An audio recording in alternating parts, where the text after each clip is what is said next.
കുറച്ച് റോസിനോട് ഇഷ്ടം തോന്നിയോണ്ട് എനിക്ക് അങ്ങനെ കട്ട് ചെയ്യാൻ തോന്നുന്നില്ല. ഒരു കൊലയിൽ 4-5 പിടിക്കുന്ന റെഡ് റിച്ച് റോസ് ആണ് കേട്ടോ. ഹേ ഗായ്സ്, എൻ്റെ ചാനലിലേക്ക് ഏവർക്കും സ്വാഗതം. തംബ്നെയിൽ കണ്ടപ്പോൾ എന്താണ് ഞാൻ പറയാൻ പോകുന്നതെന്ന് എന്തായാലും മനസ്സിലായി കാണും. അപ്പോൾ അതിനു മുമ്പ് കുറച്ച് നേരം നമ്മുടെ ഗാർഡനിൽ പിടിച്ച നിറയെ കൊല പോലെ പിടിച്ച റോസാപ്പൂക്കളെ കാണാം. എല്ലാത്തിനെയും കാണിക്കുന്നില്ല, 5 റോസുകളെ കാണിക്കാം കേട്ടോ. ഇതെല്ലാം മസ്റ്റായിട്ട് നിങ്ങൾ വാങ്ങിക്കേണ്ട റോസുകളാണ്.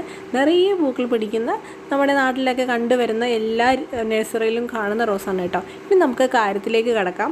ഇത് ഞാൻ കഴിഞ്ഞ ദിവസം പോട്ടിലേക്ക് മാറ്റിയ റോസാണ് കേട്ടോ. ഈ റോസിൻ്റെ പേര് മനസ്സിലായിട്ടുണ്ട് എന്നാണ് എനിക്ക് വിശ്വാസം. ഇത് താജ്മഹൽ റോസ് അല്ല കേട്ടോ, ഇത് റെഡ് റിച്ച് ഫ്ലോറിബുണ്ട റോസാണ്. നല്ല റെഡായിട്ടുള്ള ഇതളുകളൊക്കെ നല്ല ഭംഗിയുള്ള വലിയ പൂക്കളോട് കൂടിയിട്ടുള്ള റോസാണ്. നിറയെ പിടിക്കുന്ന റോസുകളാണ്. പക്ഷേ ഫസ്റ്റ് ടൈം ആയതുകൊണ്ടായിരിക്കാം ഒന്ന് മാത്രമേ പിടിച്ചിട്ടുള്ളൂ. ഒന്നല്ല എന്ന് വെച്ചാൽ ഒരു കൊലയിൽ ഒന്നേ പിടിച്ചിട്ടുള്ളൂ. ഒരു കൊലയിൽ 4-5 പിടിക്കുന്ന റെഡ് റിച്ച് ആയിട്ടുള്ള റോസാണ്. എനിക്ക് തോന്നുന്നു എല്ലാവർക്കും ഒട്ടുമിക്ക എല്ലാ നഴ്സറിയിലും ഇത് കാണും. അപ്പോൾ ഇതാണ് എൻ്റെ റോസിൻ്റെ പ്രശ്നം. ക്യാൻസർ എന്നൊക്കെ പറയാറുണ്ട്, ഇതിന് ക്രൗൺ ഗേൾ ഡിസീസ് എന്നും പറയാറുണ്ട് കേട്ടോ. നമ്മുടെ മനുഷ്യ ശരീരത്തിൽ ആവശ്യമില്ലാത്തൊരു ഗ്രോത്ത് വരുമ്പോഴാണ് അതിനെ നമ്മൾ ട്യൂമർ എന്ന് പറയുന്നത്. അതുപോലെ തന്നെയാണ് റോസിന് ഒരു ആവശ്യമില്ലാത്തൊരു ഗ്രോത്ത് വരുമ്പോഴാണ് നമ്മൾ ഇതിനെയും ഇങ്ങനെ ട്യൂമർ എന്ന് പറയുന്നത്. അപകടകാരിയാണെന്ന് വെച്ചാൽ അല്ല, പക്ഷെ അത് വളരാൻ സമ്മതിക്കത്തില്ല റോസിനെ. ഇങ്ങനെ നമുക്ക് കട്ട് ചെയ്യാം, പക്ഷേ റോസ് അവിടെ നിൽക്കുന്നതുകൊണ്ടാണ് കേട്ടോ. കുറച്ച് റോസിനോട് ഇഷ്ടം കൂടിയതുകൊണ്ട് എനിക്ക് അങ്ങനെ കട്ട് ചെയ്യാൻ തോന്നുന്നില്ല. നമുക്ക് ആ ഒരു പോർഷൻ, ആ ഒരു സംഭവം മാത്രം കട്ട് ചെയ്തതിന് ശേഷം കുറച്ച് കഴിഞ്ഞിട്ട് ആ റോസ് പൊഴിഞ്ഞ് വീഴുമ്പോൾ മൊത്തത്തിൽ ആ ഒരു താഴെ വെച്ചിട്ട് കട്ട് ചെയ്യാവുന്നതാണ്.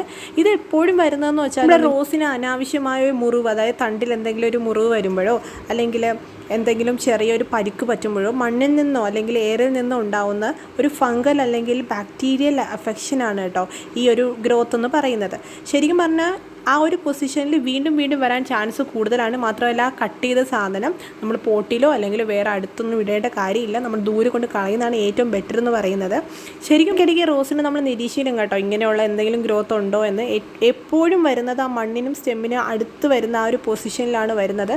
ഇനി ഈ ഒരു ഓപ്പൺ ആയിട്ട് നമ്മൾ കട്ട് ചെയ്ത ആ ഒരു ഏരിയയിലെന്ന് പറയുന്നത് എന്തെങ്കിലും ഒരു ഫംഗിസൈഡ് യൂസ് ചെയ്തേ പറ്റത്തുള്ളൂ. കാരണം നമ്മൾ അതിനെ ഇപ്പോൾ മുറിവ് ഉണ്ടാക്കിയിട്ടുണ്ട്, വീണ്ടും ഫംഗസോ അല്ലെങ്കിൽ ബാക്ടീരിയ രോഗങ്ങളൊക്കെ വരാൻ ചാൻസ് കൂടുതലാണ്. അതുകൊണ്ട് നമ്മൾ എന്തെങ്കിലും ഒരു ഫംഗിസൈഡ് അതിൽ സ്പ്രെഡ് ചെയ്യുന്നത് നല്ലതാണ്. അഥവാ അതില്ല എങ്കിൽ മഞ്ഞൾപ്പൊടി ആയാലും കുഴപ്പമൊന്നുമില്ല. കുറച്ച് മഞ്ഞൾപ്പൊടി വെള്ളത്തിൽ മിക്സ് ചെയ്തിട്ട് അവിടെ ഒന്ന് തേച്ച് കൊടുക്കുന്നത് വളരെ നല്ലതാണ് കേട്ടോ.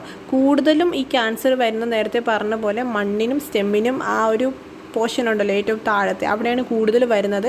നമ്മൾ സമയം കൂടുന്തോറും വെച്ചുകൊണ്ടിരിക്കുന്ന കൂടുന്തോറും അതിൻ്റെ കട്ടി കൂടി വരും. ഇപ്പോൾ കട്ട് ചെയ്യാൻ ബ്ലേഡ് വെച്ച് കട്ട് ചെയ്യാനൊക്കെ ഭയങ്കര പാടായിരിക്കും.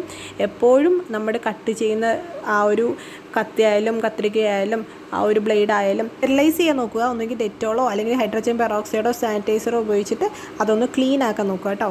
നമുക്ക് നമ്മുടെ ഗാർഡനിൽ പിടിച്ച ബാക്കി റോസും കൂടി ഒന്ന് കണ്ടിട്ട് വന്നാലോ. Stay tune.